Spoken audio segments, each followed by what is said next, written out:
Bienvenue au deuxième web atelier. Voilà, l'idée c'est d'avoir une série d'ateliers qui sont accessibles gratuitement à tout le monde pour sensibiliser l'impact de l'alimentation autour du leadership.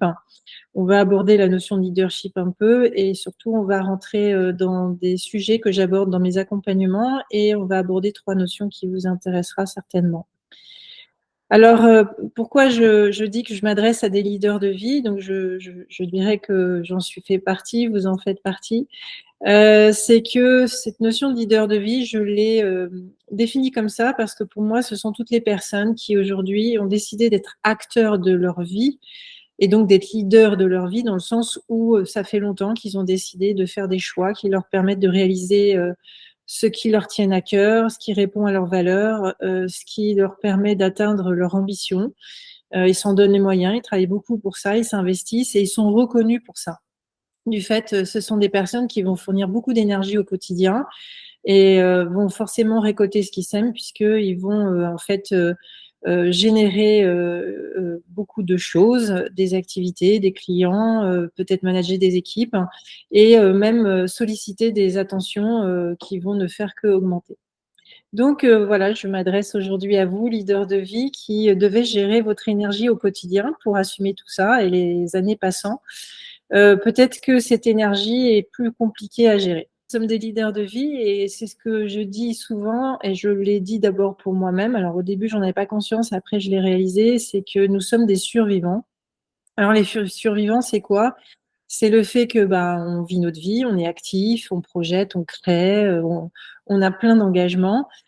Pour autant, l'espace-temps se peut être de plus en plus court, de plus en plus, harcelant peut-être même et donc on peut avoir des journées très longues, multiples en termes d'action et peut-être chargées et intenses. Donc ça nécessite de gérer, son énergie et d'être en forme au quotidien et pour ça, ça demande une certaine discipline. Du coup, bah, mon sujet, c'est bien de comment impacter son leadership au sens de ce que j'ai exprimé. Donc, c'est pas forcément lié à un statut, même si on pourrait être dirigeant, chef d'entreprise, entrepreneur, indépendant, manager, s'occuper d'une association. Mais c'est l'état d'esprit et la façon dont on vit autour du travail, en fin de compte, au sens je œuvre quelque chose qui me tient à cœur. Eh bien, ce leadership que je vous exprime, peut-être que grâce à l'alimentation, parce que c'est mon histoire, ça peut vous aider à gérer l'énergie au quotidien. Alors, ce qu'on va aborder aujourd'hui, c'est, on va aborder le fait d'aborder le scoring énergie PME. Donc, quand j'accompagne, en fait, je fais une première étape qui est un bilan. Je demande à la personne, en fait, d'observer pendant un certain temps ce qu'elle mange, mais surtout, on établit ensemble un scoring d'énergie, PME, physique, mentale, émotionnelle. Donc c'est un petit outil, qui permet graphiquement, visuellement de repérer où on en est selon certains critères, et ensuite ça permet de définir la feuille de route par rapport à l'objectif que la personne veut faire évoluer et qu'elle veut changer. Je vais vous évoquer aussi les 4 piliers de vie, parce qu'au-delà de l'alimentation qui est un des piliers, c'est aussi intéressant de comprendre l'articulation des 3 autres effets de levier qui sont à notre portée pour être en énergie. L'alimentation est quand même un élément très important, donc je vais vous aborder la méthode 3M qui est en fait celle que j'ai mis en place pour savoir comment on peut de façon durable, utiliser l'alimentation comme un carburant qui soit un vrai, moteur pour notre journée. Et puis, j'ai choisi 3 notions que j'ai un peu évoquées dans notre communication, qui, va nous permettre autour des 3M, d'aborder des notions que peut-être vous avez déjà en tête, de rappeler des choses et ça fera faire des petits exercices. Et on pourra aborder ensemble à la fin comment agir pour être en forme. Pour la partie, exercice, on abordera le fait que, manger est important pour bien dormir. Donc je vais évoquer les choses très rapidement, et on fera un petit exercice pour voir. Le fait que mieux manger, c'est pour booster son ventre, donc on abordera comment manger végétal et pourquoi c'est important. Puis un petit clin d'œil sur le bio parce que souvent j'échange avec pas mal de personnes et je pense que parfois le bio ne se justifie pas tout le temps. Bon, c'est du live. Je viens, mon ordinateur, ce gentil ordinateur dont j'ai pas fait attention, m'a en fait pas du tout enregistré tout ce que j'ai fait. Et donc, j'en suis sur une version qui date d'il y a 48 heures, donc c'est super. Je connais ma trame, donc je vais le faire en live. J'ai un vécu de 30 ans professionnel qui fait que, j'ai beaucoup appliqué du travail de management et du leadership. J'ai été beaucoup provoquée à des situations d'innovation et à titre personnel, j'ai produit énormément d'énergie, Et honnêtement, ce que je partage avec vous depuis quelque temps, ça m'aurait beaucoup aidé à l'époque, certainement dans ma façon de faire et de gérer les choses, mais pas de regret. On apprend en faisant. Également, vous le savez, il y a 12 ans, j'ai eu une transformation de ma vie qui a été liée à une maladie qui m'a permis en fait de comprendre qu'à un moment donné, mes gestes quotidiens et notamment mon alimentation allaient radicalement changer le fait que je pouvais retrouver la santé ou pas. Et donc, j'ai décidé de le faire. Donc, j'ai une vraie transformation. Et effectivement, comme je le dis dans ma conférence TEDx, l'alimentation, j'ai sauvé ma vie grâce à mon assiette. Et ça a été une vraie prise de conscience. C'est vraiment le carburant, le moteur. Derrière, c'est ce qui m'a permis de reprendre mon sport de passion, l'équitation. Donc, Lorraine sait de quoi je parle. Et ça m'a permis de carrément reprendre la compétition, d'aller plus loin dans mes performances, malgré le fait que je vieillis en ayant 53 ans. Et aujourd'hui, je vais pouvoir encore plus évoluer en m'impliquant. Donc, je vous l'annonce parce que c'est un bonheur de vous l'annoncer. Je vais donc avoir mon propre cheval après avoir monté les chevaux de propriétaire. Donc, petite jument de 5 ans, fort potentiel. Et donc, ça va être encore plus passionnant de pouvoir s'investir dans ce sport. Donc voilà. En tout cas, ce que j'ai réalisé au travers de mon parcours global, c'est que déjà dans mon métier au départ, j'étais très observatrice et au final très impliquée dans tout ce qui est comportement-usage. Parce que pour être acteur de son processus dynamique, au final, à un moment donné, il faut faire des choix, il faut peut-être changer des choses, il faut réaborder les choses, il faut comprendre autrement et il faut se mettre en application autrement. Donc, on est dans un processus dynamique et ce processus dynamique n'est possible que si, à un moment donné, on prend du recul et on se met en posture de dire, OK, comment je pourrais évoluer, mais en sachant qu'il y a peut-être des choses que je dois changer. Et puis, évidemment, mon expérience personnelle autour de la santé grâce à l'alimentation m'a permis de comprendre réellement qu'on avait notre capacité à avoir nos propres leviers naturels, notamment l'alimentation, on verra les 3 autres tout à l'heure, et que si on savait les utiliser, en fait, on pouvait véritablement réussir à continuer à vieillir, mais en même temps à réussir à continuer à faire ce qu'on veut réaliser, qui nous tient à cœur, et d'être utile au monde comme on a décidé de le faire. Donc, par rapport à ça, je propose à la fois de l'accompagnement personnalisé, mais aussi, je vais l'aborder tout à l'heure, je vais lancer un club Le Bonheur de Manger. Ce que je vous propose dans un premier temps, c'est de faire un petit exercice parce que c'est un peu le sujet que j'aborde avec les personnes quand je suis avec elles. J'aurais voulu que vous évaluiez votre état. Donc la fois dernière, pour Sylvain et Aurore qui ont fait le premier atelier, vous avez demandé de façon très générale quel était votre niveau d'énergie. Mais en fait, là, ce que je vais vous demander, c'est d'évaluer en fait votre état du moment, là maintenant. Donc déjà, votre niveau de fatigue, si vous deviez dire entre 0 et 10, à quel niveau vous vous mettez? Donc ça, c'est la première question. Ensuite, quand on commence à être fortement fatigué, on peut être saturé. Saturé, c'est vraiment un sentiment qu'à un moment donné, tout devient un peu compliqué. Voilà. Même niveau d'évaluation. D'accord. Au niveau des humeurs, on peut se sentir un peu en dents de scie, parfois un peu agacé, parfois irascible, des fois très joyeux, voilà. Donc, c'est aussi une évaluation que je vous demande sur ces 3 critères. Donc, du coup, c'est de se dire, OK, au niveau fatigue, vous vous sentez comment de 0 à 10, là maintenant? Voilà, là maintenant, c'est juste pour avoir un petit effet miroir sur soi-même. OK, donc quelle évaluation vous faites? 0, c'est que tu es à plat ou 0, c'est que ça va bien? Non, 0, c'est que tu es à plat. Le 10, c'est le top, quoi. Alors, vous êtes à combien sur la fatigue entre 0 et 10? Vous pouvez l'écrire dans la conversation si vous ne pouvez pas parler. Bon, Aline, si tu es en voiture, prends pas trop de risques. 6. OK, merci Aline. Ça, c'est la fatigue. OK. OK, Lorraine et Sylvain, je ne sais pas si vous avez moyen de réagir. Aurore, toi, tu es à quoi sur la fatigue? Je dirais 8 aussi. Tu es à 8. Pourquoi tu dis 8? Parce que tu as vu 8. Ah oui, Lorraine 8, OK, super. Et Sylvain, je ne sais pas s'il peut répondre. Oui, si tu m'entends, je suis Ouais. entre 7 et 8. Oui, je suis sur D'accord, OK, super. Merci Sylvain. Bon, OK. Donc la saturation, logiquement, vous devriez être très bas parce que si vous êtes pas super fatigué, mais est-ce que vous avez un sentiment de saturation sur des choses un petit peu? C'est un autre sentiment, hein, donc c'est pas forcément lié directement à la fatigue, mais ça peut être une incidence. Est-ce que vous avez une évaluation à me proposer sur la saturation?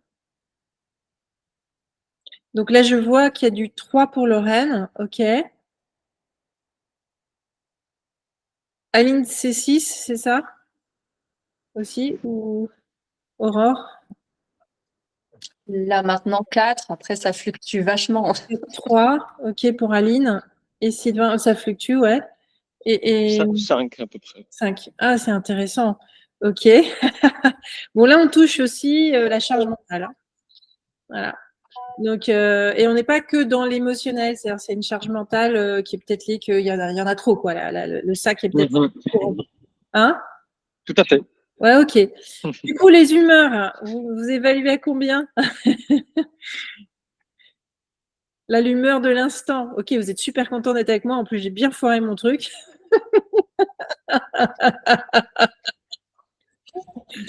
C'est ça le live. C'est la vie, l'incertitude. Je dirais que l'humeur, par exemple, sur la semaine pour moi, il y a des hauts et des bas. Je peux Ouais. être très calme et très serein, mais avec déjà 2 secondes de recul, je sens que j'ai eu des pics d'humeur, de colère, d'agacement assez réguliers cette semaine. D'accord. Donc des pics, donc du coup, tu es entre, je passe du 3 au 7, quoi. C'est ça, plutôt Ouais, instable. OK. D'accord. OK. Donc Lorraine a répondu 5. Moi, j'ai mis 5. C'est une journée un peu compliquée aujourd'hui. Ouais.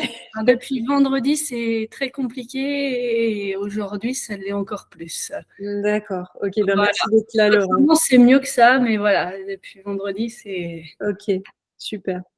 Aurore, je sais pas, Aline, je sais pas si tu as répondu, si tu as pu. Je mettrais 6. 6, OK, pour les humeurs. Et Aline, c'est 8, hein, si je comprends bien. Bon, OK. Donc, c'est très intéressant parce qu'en fait, au final, vous décrivez pas une situation très compliquée de fatigue. Donc là, la fatigue est liée notamment au corps, on va le voir.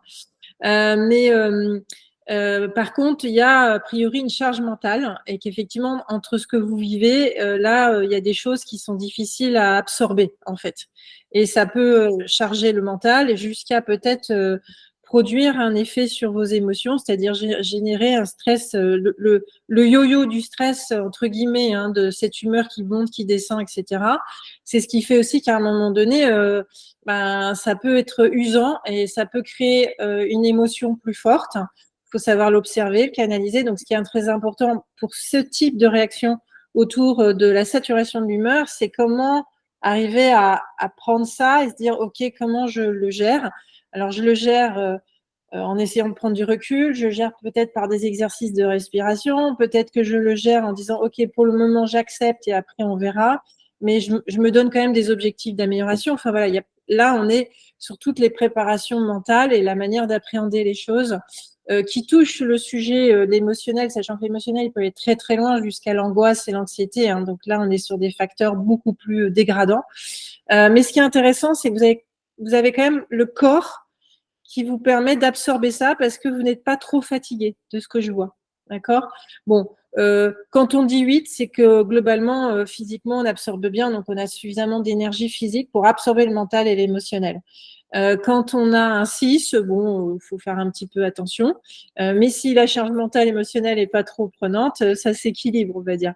Si vous êtes en dessous de 6, c'est là où ça commence à devenir compliqué. OK. Donc, ce petit exercice, comme je le dis à chaque fois que je fais faire des exercices, retenez-le pour vous parce que c'est toujours intéressant, ne serait-ce que pour prendre conscience et mettre les mots sur les mots, de faire ce petit exercice entre guillemets tout bête, hein, parce que c'est simple, mais vous vous amusez à écrire un peu, alors surtout comme disait Sylvain, c'est-à-dire que la semaine avance, même Lorraine, la semaine avance, puis en fait tu te rends compte que clac, clac, clac, clac, limite aussi pour en prendre conscience et lui donner peut-être moins d'importance ou en tout cas ne pas le garder pour soi entre guillemets, n'hésitez pas à noter limite où vous en êtes sur ces 3 critères du lundi, du mardi, du mercredi, du jeudi, pour aussi apprécier, pour voir comment vous avez évolué et limite qu'est-ce que vous avez mis en place pour que ça soit pas aussi impactant. Alors des fois, il y a des choses qui viennent de l'extérieur qui fait qu'à un moment donné, ça ne dépend plus de nous, mais c'est la manière de l'absorber qui va être déterminant. OK? En tout cas, quand on est saturé et qu'on a des pics d'humeur, il faut faire attention parce que ça bouffe l'énergie, en fait. Hein. Ça va? Est-ce que vous avez des remarques, des questions là-dessus? Est-ce que je peux continuer ou c'est OK? J'ai toujours pas de slide. Hein. C'est OK? Bon, super. OK. Super, merci Lorraine. Alors, du coup, je vais continuer. Donc, ce que je vous disais, c'est que on a en fait 4 piliers de vie qui sont très importants. Et les 4 piliers de vie, ça va être 1, l'alimentation, la boisson, 2, l'activité. Alors, il n'y a pas forcément d'ordre, hein, c'est juste, vous imaginez un rouage, vous imaginez 4 rouages qui fonctionnent ensemble, d'accord?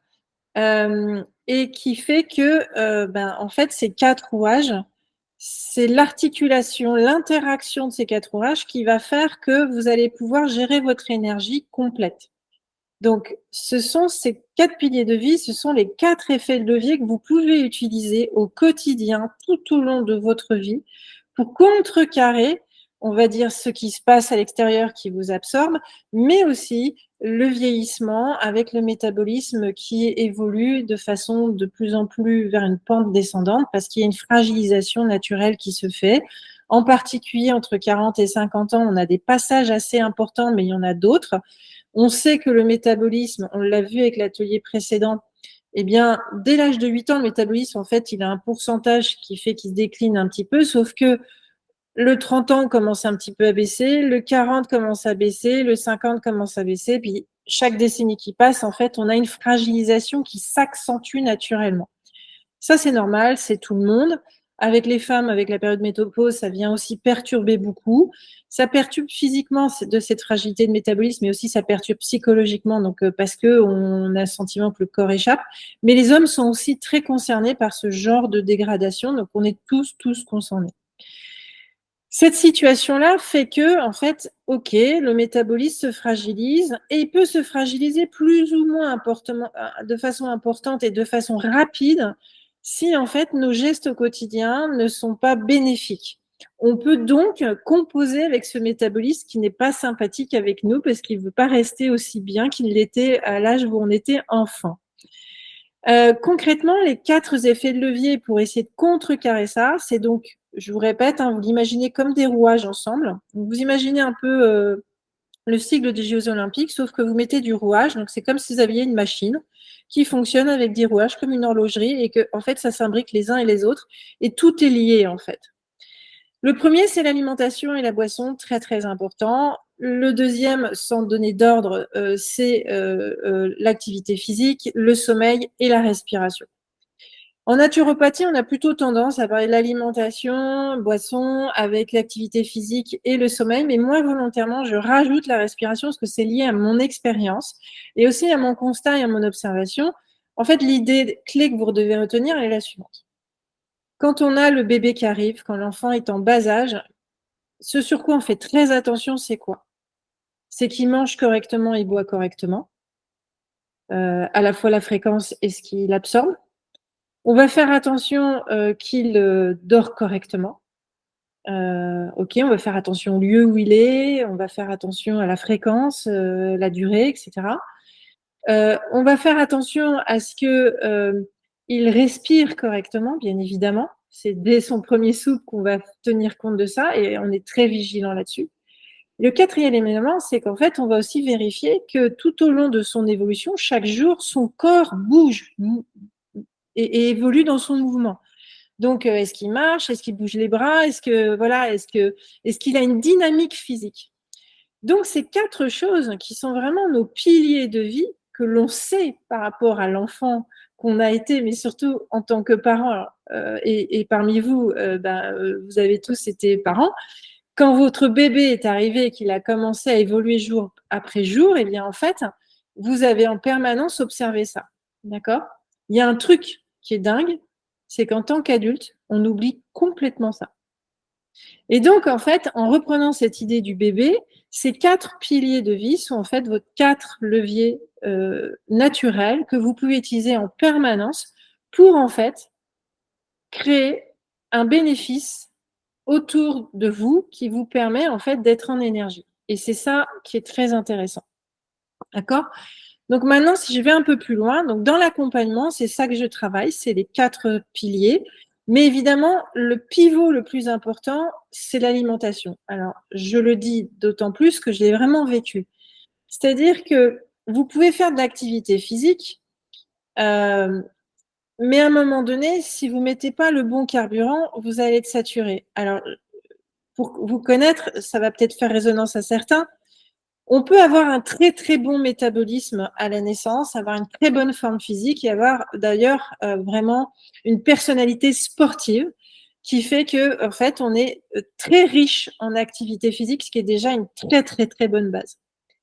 Par contre, on ne peut pas aller à l'encontre de ce que j'ai expliqué tout à l'heure, c'est-à-dire la dégradation du métabolisme, c'est-à-dire qu'on ne peut rien faire à ça, c'est la nature.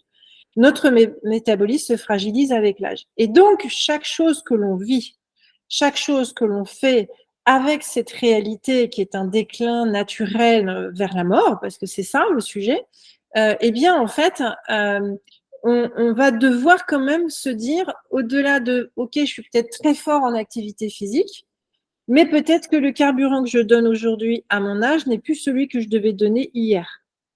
En tout cas, peut-être que l'usure de mon intestin, l'usure de mes organes fait que je n'absorbe plus de la même manière. Peut-être que, et notamment le passage de ménopause vient beaucoup perturber les femmes là-dessus, parce que en général, elles prennent ça de plein fouet, c'est-à-dire toutes les habitudes d'hier font que ça ne marche plus, y compris le fait de dire ah bah avant j'allais courir 3 fois par semaine et en fait j'arrivais à perdre du poids ou en tout cas à maintenir mon poids. Et aujourd'hui ça marche plus. Et ça montre bien en fait qu'il faut réadapter les choses à son corps, donc il faut savoir l'observer à un instant et le revoir, quel est le besoin qu'on a dans notre journée, et derrière pouvoir faire les choses qui vont bien.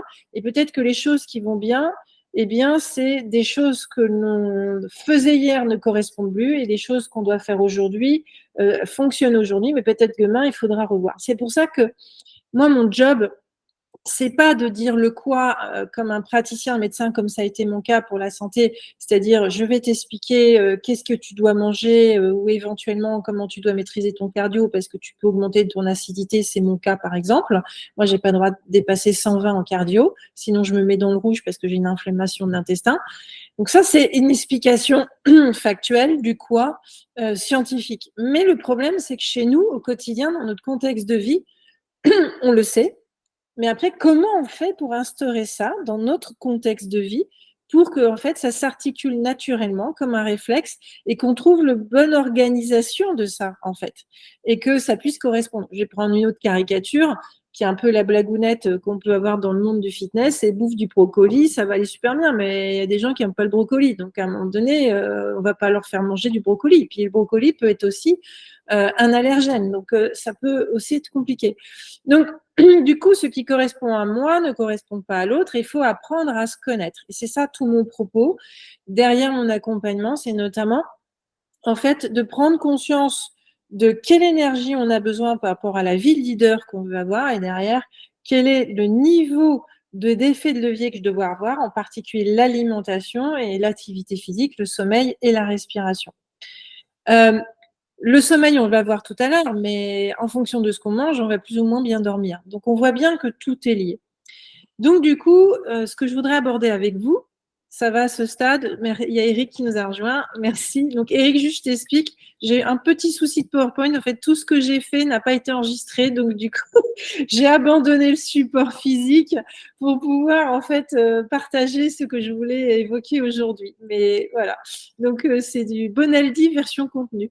Et donc, par rapport à ce que je voulais partager avec vous, donc on a vu les 4 piliers, hein, d'accord. Ce que je voulais partager avec vous, c'est l'histoire du scoring énergie PME. Donc, c'est comme ça que je l'ai appelé pour en fait aider les personnes à créer des repères de où ils en sont et vers où ils veulent aller. P pour physique, M pour mental et E pour émotionnel. Et en fait, en travaillant sur ce scoring, donc en fait, je me suis abreuvée de différentes choses qui sont dans ma veille. Mon enjeu à moi, ce n'est pas être dans l'expertise pointue de tous les scientifiques, médecins et praticiens qui peuvent nous aider. Moi, mon enjeu, c'est de vulgariser les choses pour qu'en fait, la personne que j'accompagne puisse s'enclencher comme moi, j'ai pu m'enclencher pour arriver à comprendre pourquoi il ferait l'effort et quels seraient les points de repère. Donc, le scoring que je vous présente, c'est quelque chose que moi, j'ai masterisé pour mon approche, qui s'inspire de choses bien identifiées, mais qui peuvent très vite, si on met le doigt dedans, être très compliquées. Par exemple, il y a des gens aujourd'hui qui proposent en expertise de vous faire carrément une journée de test au niveau physique, mais aussi au niveau mental, avec des applicatifs logiciels très pointus qui peuvent vous emmener très très loin sur le plan scientifique. Moi, je ne suis que sur la partie visible de l'iceberg, c'est-à-dire je suis sur le comment je fais dans ma journée, dans mon quotidien, dans ma vie, pour articuler en fait ce que je sais qui serait bénéfique pour moi, mais comment je le fais pour que ce soit facile pour moi et que je garde aussi le plaisir et pas être dans la contrainte et que j'ai conscience de comment ça fonctionne. Donc du coup, le scoring énergie PME, ce que je voulais partager avec vous aujourd'hui, c'était le côté P de physique. En fait, il y a quatre éléments, pardon. Je vais essayer de faire du visuel malgré le fait que j'ai pas de support. Il y a 4 éléments qu'il faut retenir autour de l'aspect physique. Il y a un premier élément qui est d'abord d'évaluer quelques indicateurs clés que vous connaissez autour du corps. Donc le corps, il nous passe des messages et il y a 3 indicateurs qui peuvent être intéressants à repérer. C'est l'IMC, donc l'indice de masse corporelle. Donc ça, je sais, pour vous connaître pour la plupart, que vous connaissez ça. Je ne vous parle pas du poids, juste du kilo, je vous parle de l'IMC qui est en fait le rapport poids-taille. Et il y a une échelle qui existe officielle par des organismes de santé mondiaux et repris dans le monde entier qui font que c'est un repère. C'est un repère qu'on peut avoir avec une balance qui fait qu'au-delà du kilo, il vous donne l'IMC. Mais de toute façon, l'IMC, vous pouvez le calculer vous-même, c'est très facile. Il suffit en fait de diviser votre poids avec votre taille. Et en fait, c'est surtout de pouvoir multiplier 2 fois votre taille. Bref, il y a un indicateur. Ça, je vous l'enverrai parce que du coup, j'avais un schéma, mais voilà. L'IMC, c'est un indicateur, mais ce n'est pas suffisant. Et en fait, il y a un autre indicateur qui nous intéresse aussi au niveau du corps, c'est en fait votre tour de taille. Le tour de taille, en fait, est un indicateur très intéressant. Alors, ça paraît peut-être bizarre parce qu'on aime bien voir les trucs scientifiques. On nous a beaucoup acculturé à la culture du kilo, qui est un faux ami. C'est intéressant, mais c'est pas suffisant. Parce que quelqu'un peut peser 65 kilos, mais sa forme structurelle n'est pas forcément la même de quelqu'un d'autre qui a 65 kilos. Donc, du coup, l'interprétation, elle peut être biaisée. Ça dépend de sa taille, ça dépend de sa charpente naturelle. Donc, du coup, c'est pas tout à fait juste de raisonner uniquement sur le kilo. Par contre, ça peut être un point de repère général. L'IMC est beaucoup plus intéressant et surtout, ce qui peut être intéressant, c'est d'y rajouter surtout le pourcentage de masse grasse qui vient rejoindre le sujet du tour de taille. Mais le premier truc tout bête qu'on sait très bien, et les femmes là-dessus sont un petit peu obsédées, c'est ce fameux tour de taille qui fait qu'on se dit tiens, mon pantalon il m'est un peu plus serré ou moins serré. Donc il y a aussi une référence au niveau de tour de taille, très basiquement de façon standard, on dit que les femmes doivent être en dessous de 80 cm et les hommes en dessous de 94 cm. Mais encore une fois, en fonction de la personne telle qu'elle est construite naturellement, il y a des nuances à faire sur ce standard. Le tour de taille, ce qui est intéressant, donc vous prenez un ruban et vous mesurez autour du nombril, et il faut bien être parallèle au niveau des hanches. Ce qui est intéressant dans le tour de taille, c'est qu'en fait, il vient commencer à donner des signaux d'épaississement autour de la taille qui fait qu'on peut être concerné par une graisse adipeuse qui commence à se former. Le point de départ, c'est d'abord, il y a une masse graisseuse qui se crée parce que vous avez une réaction inflammatoire dans l'intestin, parce qu'en fait, le carburant que vous prenez n'est pas suffisamment bonne qualité ou bien pris dans les bonnes conditions. On va le voir tout à l'heure avec manger mieux, meilleur. Mais le sujet du gonflement qu'on a, il n'est pas forcément lié au vieillissement. Donc, je rappelle quelque chose. C'est qu'en fait, on a tous un poids de forme Alors, quand je dis un point de forme, c'est qu'en fait, on a une forme de forme. C'est-à-dire qu'on sait globalement, d'un moment dans notre vie, quand on est jeune, sauf accident de vie, que on sait qu'il y a une certaine forme physique dans laquelle on sait qu'on est bien et c'est nous et on se sent en énergie. Moi, j'ai un repère qui est autour de 17-20 ans où j'ai mon poids de forme. En fait, j'ai ma forme physique quand je regarde dans le miroir, quand je me sens physiquement, je me sens bien. Et ce poids de forme, pour moi, ça va être entre 63 65. Si je suis en dessous de 63, ça peut m'arriver d'être à 61. Je commence quand même à être un peu à décoller. Et en dessous de 61, là, vraiment, je décolle et c'est pas bon. Donc, globalement, j'ai ce repère-là. Alors, j'ai le repère du poids, mais j'ai un repère surtout de sensation en termes d'énergie physique.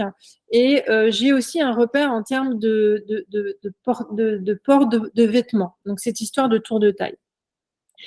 Ce qu'il faut savoir, c'est que par rapport à ce poids de forme qu'on a en tête, qu'on connaît quelque part, hein, si on se remémore, hein, moi j'ai des gens que j'accompagne, dernièrement j'ai changé, la personne me dit « Ah oui, je me rappelle une photo de moi à 19 ans où en fait voilà, je me sentais super bien à ce moment-là et je pesais 62 et je portais du X. » Et du coup, ça a fait tilt dans sa tête.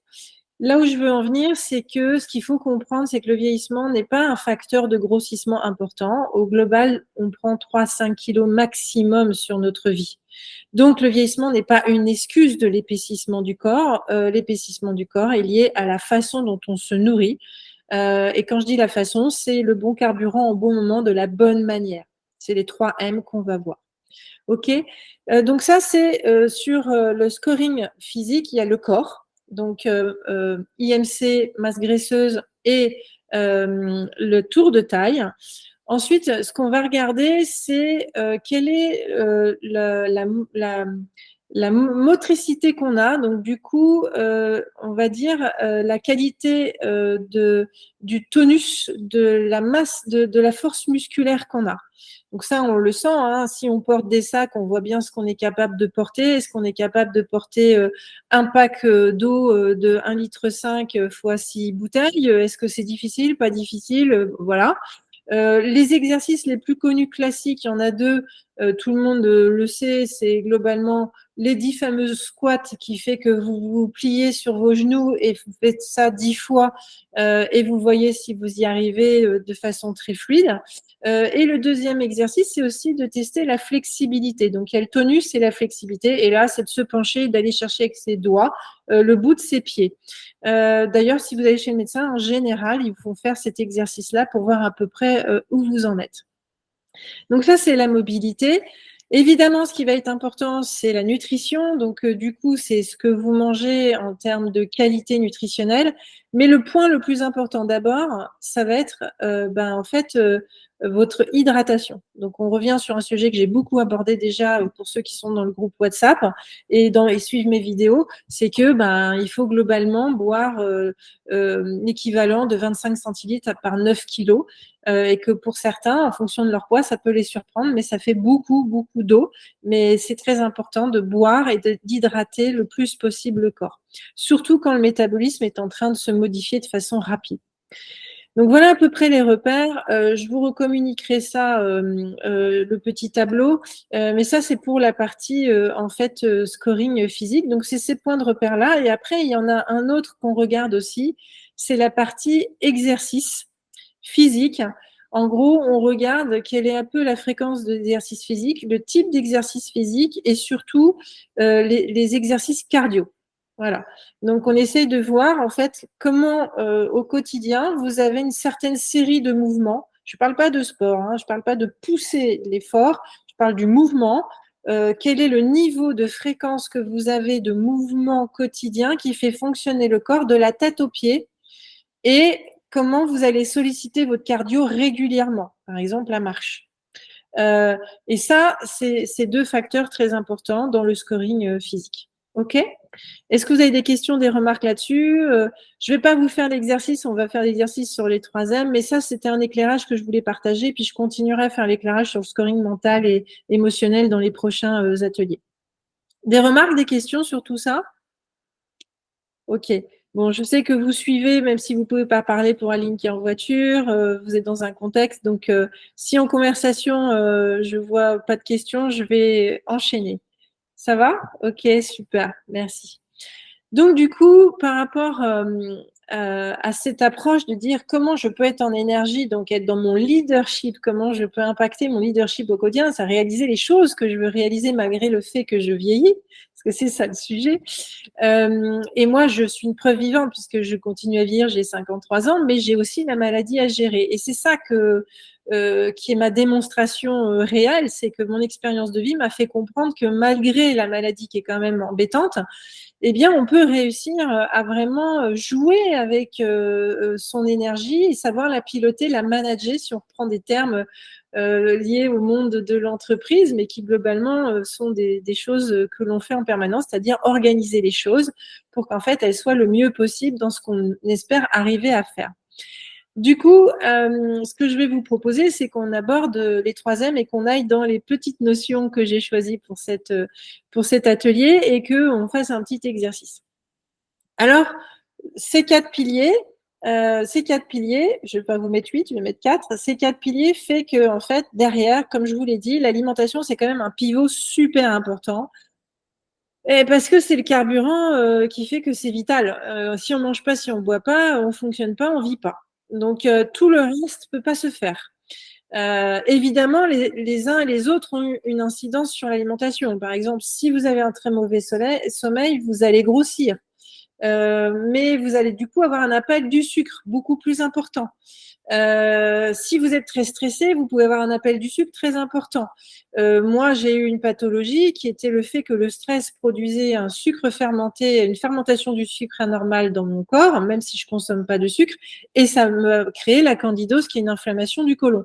Donc, du coup, tout est en interaction. C'est ça qu'il faut vraiment retenir. Mais l'alimentation, c'est quand même l'élément qui fait qu'à un moment donné, on stabilise le corps. Donc, ce que je voulais vous dire aussi, c'est que dans le scoring physique, mental et émotionnel, il faut savoir que le physique pèse pour 60%. C'est-à-dire que si vous n'êtes pas bien dans votre physique, si vous n'êtes pas campier sur vos pieds, si vous n'êtes pas droit du dos, parce qu'on regarde ça aussi, hein, la posture et l'ergonomie dans le scoring physique, eh bien, en fait, ça va être compliqué de pouvoir être bien dans votre mental et émotionnel. Donc, du coup, plus votre corps est en forme, plus le mental va fonctionner et l'émotionnel va fonctionner. Alors, dans le cas de tout à l'heure, pour ceux qui ont répondu, dans quel état de situation vous étiez entre la fatigue, la saturation et l'humeur, on voit que votre fatigue est plutôt pas énorme, donc votre corps est plutôt là, solide. Donc, du coup, en saturation, il y a plus de choses qui vous polluent et qui commencent à vous agacer. L'humeur, elle est comme ça. Mais la bonne nouvelle, c'est que votre corps, il peut absorber. Là où il vous met en garde, c'est qu'à un moment donné, si vous êtes saturé et des humeurs en pic, posez-vous la question de savoir quels sont les éléments extérieurs qui vous mettent dans cette difficulté, qui peuvent à un moment donné mettre en dérèglement votre aspect physique, donc votre fatigue. Et du coup, qu'est-ce que vous pouvez faire? Mais là, on est sur des sujets de peut-être faut revoir un peu son mode de vie ou sa situation. Alors après, des fois, il y a des situations qui fait qu'on n'a pas le choix. Si on a par exemple un parent qui est gravement malade, enfin bon, voilà, il y a des choses qu'on ne peut pas éviter. Mais vous voyez ce que je veux dire. Du coup, on va attaquer les 3M. Donc 3M, c'est la méthode que j'utilise pour accompagner les personnes sur le fait d'utiliser l'alimentation comme un élément de pilotage de son énergie, l'élément pivot, puis après on aborde les 3 autres si nécessaire en fonction du besoin de la personne. 3M, c'est manger mieux, meilleur. Manger, c'est comportement et usage face à l'alimentation. Ça veut dire quoi? Ça veut dire que avant même de regarder l'assiette, on peut avoir des gestes au quotidien qui font qu'on ne mangera pas correctement et qu'on va bloquer l'intestin et qu'en fait, même si on a une belle assiette qui est bien équilibrée, ça va être contre-productif. L'exemple typique, c'est celui qu'on a vu à l'atelier, au premier atelier en juillet, c'est le fait de mâcher quand on mange. Mâcher, c'est très important, ça prépare la digestion. Ça permet de véritablement recevoir tous les aliments dans leur vertu nutritionnelle pour bien les diffuser. Si vous mâchez pas, vous allez perdre minimum 50% de la valeur nutritionnelle des aliments. Donc, du coup, c'est très embêtant. Mieux, donc manger, c'est comportement usage, c'est nos gestes. Mieux, c'est en fait ce qu'on a dans notre assiette. Donc, c'est clairement comment organiser une assiette qui fait que la composition des aliments va être dans une valeur nutritionnelle qui va être bénéfique pour nous. Donc, il y a certaines règles à connaître qui sont déjà des bases de base, mais souvent, il faut rappeler les bases. Moi, personnellement, il fallait me rappeler les bases parce que je ne les connaissais pas, en fait, à l'époque. Et après, on peut rentrer dans un niveau de détail sur le nutriment d'aliment qui fait que, et là, c'est pas du tout mon sujet, par contre, je suis des gens qui sont là-dessus, on est dans carrément la nutrition fonctionnelle, la biochimie, et qu'on est vraiment dans une réflexion très pointue de qu'est-ce qu'il faut manger, par exemple, à l'heure du goûter pour réactiver la dopamine, parce que c'est le moment où elle se régénère. Donc voilà, donc là, il y a des gens qui peuvent être très, très, très pointus dans leur niveau de nutrition. C'est pas mon propos. Moi, c'est plutôt déjà de reprendre des habitudes qui font qu'un équilibrage se fait naturellement en reprenant des bons gestes et en ayant conscience des bases fondamentales, voire certaines notions qui sont liées à l'inflammation. Le meilleur, c'est comment on organise en fait notre choix d'alimentation. Donc, qu'est-ce que j'achète, où j'achète, la cuisson, etc. Donc, c'est plus l'organisation de ça. Ok, donc c'est les 3 M. Du coup, ce que je vous propose aujourd'hui, c'est en notion, je vous propose d'aborder manger pour bien dormir. Donc, ce que je voulais partager avec vous de façon très simple là pour l'atelier, mais je l'aborde plus profondément en accompagnement, c'est manger pour bien dormir. Ça veut dire quoi? Ça veut dire qu'il y a 2 choses qu'il faut retenir. 1, normalement, il faudrait idéalement manger 2 à 3 heures avant de se coucher. OK? Et 2, il faut toujours manger un repas léger avant de se coucher, et en particulier, l'idéal, c'est 80% végétal et mettre un peu de protéines, mais pas lourde à digérer, donc de la protéine qui peut être végétale ou par exemple des sardines, des maquereaux, ce genre de choses. OK? Ou un tout petit peu de poulet, du blanc de poulet ou un peu de poisson blanc. Ça veut dire quoi? Ça veut dire que, par exemple, j'aimerais vous poser la question maintenant, vous allez me répondre. Qui mange 2-3 heures avant de se coucher dans ses habitudes? Donc Aurore, elle dit oui. Et sinon, vous répondez dans la conversation. Alors, Eric, c'est un message ou c'est dans la conversation que tu as répondu? Donc Aline, oui. Eric, il a mis la main, c'est pour dire oui, j'imagine. Lorraine, je ne sais pas si tu as moyen de répondre, et Sylvain aussi. OK. Ça dépend des jours. Voilà. OK. Et Donc, pour moi, c'est jamais. toi, c'est jamais. OK. Bon, sachez que le fait de manger suffisamment avant l'heure de coucher peut être un facteur qui vous aide à améliorer le sommeil. Il y a plein d'autres choses qui peuvent expliquer que le sommeil est plus ou moins bon. Si votre sommeil est bon, tant mieux, gardez vos habitudes, je ne vais pas vous embêter avec ça. Mais globalement, il faut savoir, il faut laisser, en fait, le sommeil sert à préparer la digestion. Donc, le fait de dire qu'il faut manger 2-3 heures avant, c'est tout simplement parce qu'il y a tout un processus qui se met en place. Quand on va se coucher, à partir du moment où on ferme les yeux et on s'endort, en fait, l'intestin va utiliser le moment du sommeil pour préparer la fin de la digestion. Donc, en fait, il est en train de bosser comme une machine industrielle à fond, en train de finir de nettoyer et de préparer l'évacuation des déchets. Donc, le sommeil, c'est très important qu'il soit bon parce que c'est le moment où le tube digestif va faire son dernier travail très fondamental. C'est ce qui fait que le lendemain matin, quand vous allez aux toilettes, votre liquide d'urine va être plus jaune, plus épais, parce qu'en fait, l'acidité est beaucoup plus forte liée à ça. Et pour bien préparer la digestion, idéalement, il faut lui laisser le temps de sommeil, à peu près 7-8 heures en général, et idéalement les 2-3 heures avant. Parce que, en fait, vous n'êtes pas encore en train de lui demander de bosser pour récupérer l'aliment, les corps étrangers qui nous font fonctionner. Donc, c'est ça l'idée. Donc, retenez cet élément-là. Donc, bravo pour tous ceux qui sont à 2-3 heures. Et après, pour ceux qui ont dit, ça dépend tout ça, à vous de voir si c'est un facteur qui vous embête par rapport au sommeil ou pas, parce que si vous avez un bon sommeil, voilà, vous êtes organisé comme ça. Je ne vais pas vous faire la question sur le repas léger parce que je voudrais enchaîner sur les autres choses parce que là, il est 13h27. Sur la partie mieux, je voulais aborder en fait la question de comment booster son ventre. Dans le mieux, l'atelier précédent, on a abordé l'importance de la protéine. La deuxième importance, c'est les végétaux. Et vraiment, ces deux éléments-là sont très, très importants. Et manger des végétaux à tous les repas, c'est véritablement apporter la fibre nécessaire pour faire fonctionner notre microbiote intestinal. On a plusieurs microbiotes, en particulier l'intestinal, c'est ce qu'on appelait la flore intestinale, c'est la même chose. C'est cet écosystème en fait de bactéries, de virus et champignons qui est là, c'est une biodiversité qui est là, une organisation qui a été bien pensée par la nature, qui est là en fait pour recevoir les aliments. Et en fait, la fibre, c'est ce qui fait travailler la flore intestinale. Donc moi, par exemple, avec ma pathologie, comme j'ai une flore intestinale détruite à vie, qui ne se reconstituera pas, eh bien en fait, tous les jours, je mange beaucoup de végétaux parce que je permets à la flore intestinale de travailler et de fonctionner. D'accord? Donc ce que vous devez retenir avec manger des végétaux, c'est véritablement l'apport de la fibre, très très très important. Donc la fibre, c'est manger aussi bien de fruits et légumes crus, mais aussi cuits. La fibre, vous pouvez l'avoir aussi un petit peu dans des céréales, etc. Mais par contre, il faut absolument que tous vos repas aient du végétal. OK. Donc, je vais poser la question. Est-ce que vous mangez des végétaux à tous vos repas?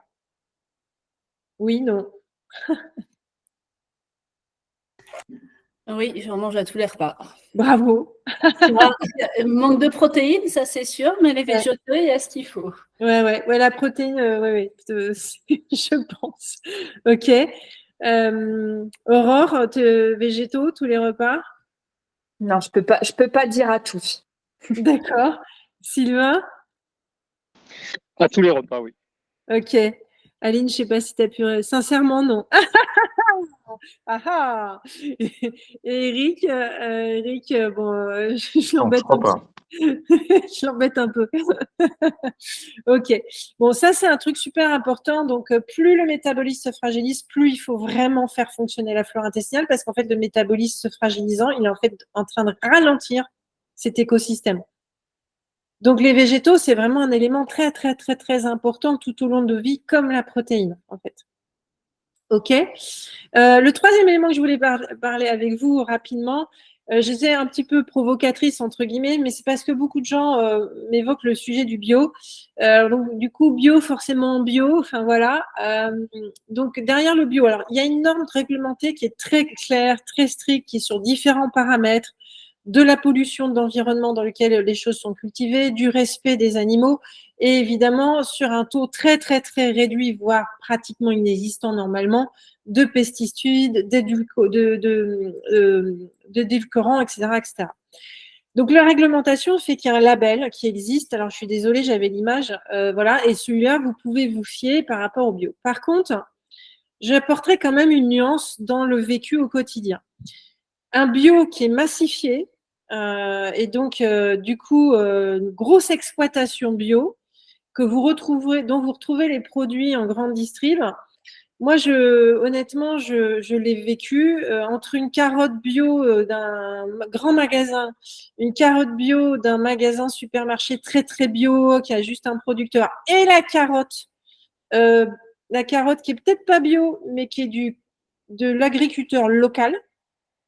Petite exploitation, bah, franchement, la carotte locale du petit exploitant, eh ben, elle est beaucoup plus colorée, elle est beaucoup plus juteuse, elle a beaucoup plus de goût et elle a beaucoup plus de force, on le sent, et quand on la mange, c'est pas du tout la même chose. Donc, c'était juste, pour les fruits et légumes, il faut faire attention à la notion bio parce que quand on est sur une agriculture de masse, même si elle est bio, c'est beaucoup mieux, mais des fois, ça vaut peut-être le coup de se poser la question de est-ce qu'il ne faut pas trouver des fruits et légumes locaux parce qu'on va récupérer les nutriments. Donc, c'est pour ça que je voulais aborder ce sujet-là. La deuxième chose, ça c'est pour les produits transformés, les produits industriels. Et c'est la même chose pour les produits sans allergènes. Eh bien, si l'étiquette, dans la composition, vous commencez à avoir plus que 5 ingrédients indiqués, bah, disons que bio ou pas bio, c'est peut-être pas bon. Voilà. Ça, c'est des règles de lecture d'étiquette. Je ne sais pas si vous le saviez. C'est pareil quand on fait du sans gluten, sans lactose. La difficulté, c'est que quand ils veulent faire quelque chose, ils font autre chose. Et il y a des choses cachées.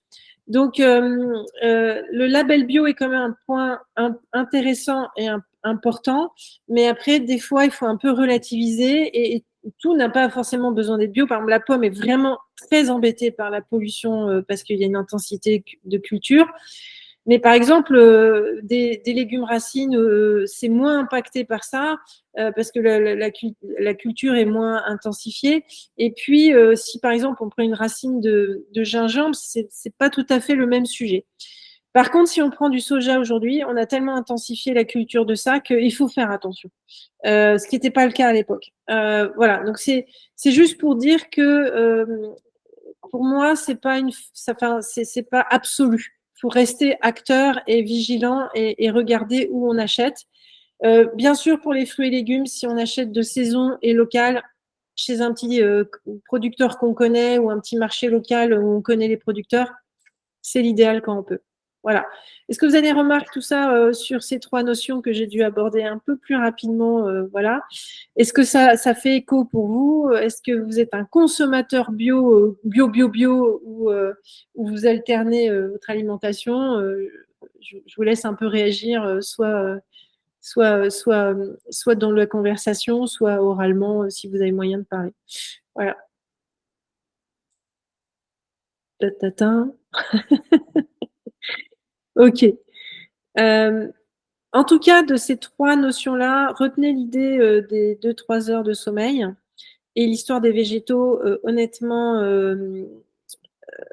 essayez de voir ce sujet-là parce que la fragilisation de métabolisme, c'est vraiment un élément très, très important de manger végétal. C'est vraiment ce qui me... Toutes les études reviennent là-dessus, hein. Ceux qui mangent très végétal vont avoir une meilleure santé plus longtemps. Alors après, il n'y a pas que ça, mais pour faire fonctionner la flore intestinale, c'est fondamental. Voilà. Est-ce que ça vous a intéressé, ces trois notions? Oui, je peux me permettre végétal. On parle que de légumes ou c'est fruits et légumes Oui, c'est fruits et légumes, sachant que le fruit, mais j'en ferai certainement un thème, il faut savoir le manger au bon moment. pour le sucre. Parce que c'est rempli de fructose et c'est un sucre très difficile à digérer pour le foie. Du coup, il est intéressant pour sa fibre, mais il faut savoir le placer dans la journée et pas forcément après le repas. Juste après en dessert, voilà. Et puis il y a une question de quantité et il y a des fruits qui ont un indice glycémique plus ou moins important, donc voilà. Mais par contre, fruits et légumes, c'est important, c'est-à-dire qu'on a tout intérêt. La nature nous a donné en fait des aliments et fruits et légumes qui sont là pour nous nourrir à certaines saisons. C'est pour ça que je disais en septembre aussi dans ma reco sur le groupe WhatsApp, c'est très important de manger les fruits et légumes de saison parce que la septembre, en fait, ils ont un rôle très particulier pour pouvoir nous nourrir. Voilà. Et c'est pour ça aussi que je voulais apporter cet éclairage sur le fruit et légumes. Si c'est un petit producteur, ça le fait. Si c'est saison aussi. Et par contre, il ne faut pas en manger des tonnes, des fruits dans la journée, sinon, ton indice, il va monter. Surtout si toi, l'été, la pêche, tout ça, ça booste quoi. Est-ce qu'il y a d'autres remarques sur les notions qu'on a vues? Est-ce que c'est OK? Bon, je vois pas trop de choses sur la conversation. J'espère que tout ce que j'ai échangé vous a aidé. Bon, désolée, j'avais pas les schémas, mais j'espère que j'ai été suffisamment schématique avec mes mains et ma voix. En tout cas, n'hésitez pas à me faire toc-toc si vous voulez récupérer un schéma ou revenir sur une notion. Pour terminer, comment agir pour être en forme? Donc, concernant cet atelier et ce que je peux proposer d'autres, en fait, j'interviens de deux manières. J'accompagne personnellement les personnes. Donc, pour ça, j'ai un programme qui s'appelle Food Booster. Donc, il y a moyen de prendre un rendez-vous. On fait un diagnostic et là, on voit comment je peux vous accompagner.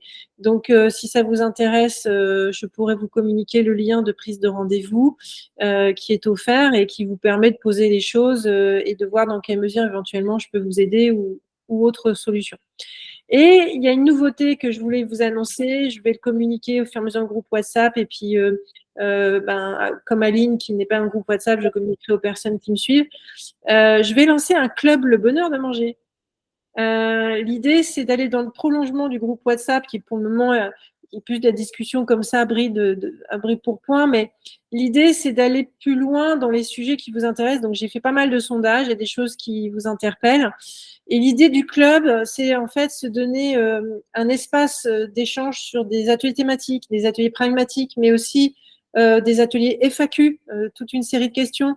Ça peut être aussi de débat, envisager aussi peut-être faire des événements. Et donc, c'est comme un club, une association qu'on rejoint, qui permet aux gens, en fait, d'apprendre, de pratiquer ensemble. Donc, l'enjeu, c'est d'utiliser le collectif pour, en fait, salut Aline, merci beaucoup, de pouvoir, en fait, continuer à échanger, mais surtout de pousser des sujets et de les aborder.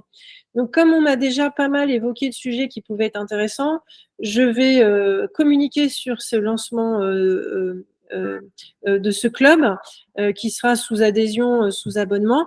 Et en fait, les thématiques, tous les ateliers seront inspirés des sujets que les gens dans le collectif ont envie de pousser. Alors, j'en ai déjà retenu certains, donc je vais résumer un peu ce qui peut être possible à envisager. Et puis, voilà, je propose qu'on devienne le club du bonheur de manger et qu'on puisse s'inspirer, apprendre ensemble, expérimenter ensemble. C'est surtout ça important. C'est une forme d'accompagnement, mais beaucoup plus basée sur la richesse du collectif et aussi que chacun puisse trouver son degré de progrès.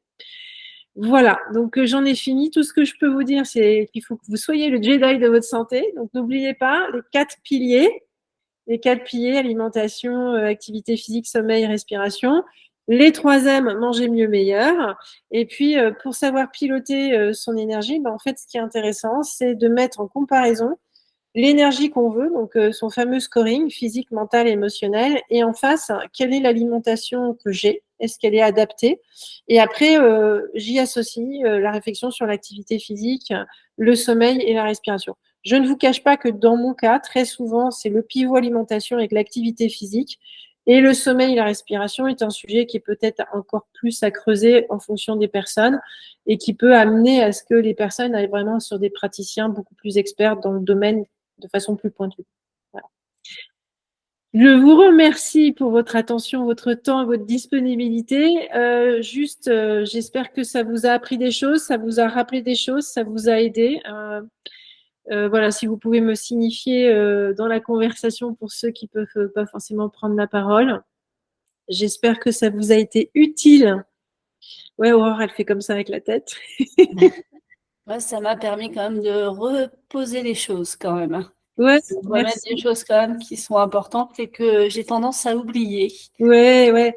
Alors, si jamais je te dis, hein, si limite, je t'enverrai le lien, mais ça peut être intéressant de prendre le rendez-vous, tu vois, et qu'on se pose si tu veux si jamais il y a des choses qui t'interpellent. Mais oui, on se rend pas compte. En fait, moi, c'est ce que j'ai réalisé à l'époque, c'est que, en fait, tu penses savoir, mais en fait, tu sais plus. À un moment, on fait comme on peut, je pense. Oui, alors ça, c'est une Voilà. réalité aussi. Et en fait, le fait d'assister à ça, ça me permet aussi de prendre du recul pour essayer de trouver une organisation pour retrouver un rythme plus, qui est mieux pour moi, quoi. Ouais. Voilà, c'est pour ça que je trouve que c'est très intéressant. Ça me permet vraiment de prendre ce recul nécessaire.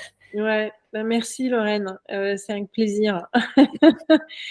Sylvain, je sais pas si alors, Eric a réagi, mais je sais qu'il n'est pas forcément en capacité de parler. Sylvain, je sais pas si toi tu as moyen de t'exprimer. Voilà, j'espère que ça vous a été utile. Ça a permis d'avoir de nouvelles choses parce que Aurore et Sylvain, vous avez déjà assisté.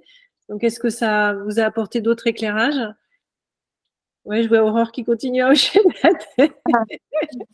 Ça donne toujours des infos complémentaires et sur une même base, quand même, toujours des éclairages sur des choses que tu n'avais pas évoquées auparavant. Donc, à chaque fois, il y a des petites bribes d'infos complémentaires. Et puis, je pense que c'est avec la répétition que, de toute façon, ça doit devenir dans notre quotidien une forme de rééducation.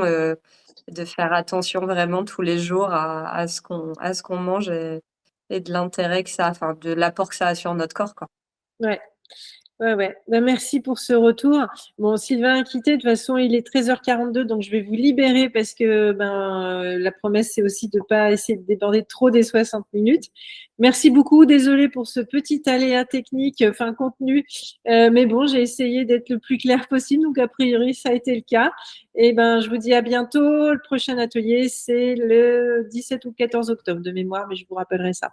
Bonne journée, bon courage à vous, bonne énergie. Soyez Jedi de votre santé. Merci à toi, bonne journée. Bonne journée, bye.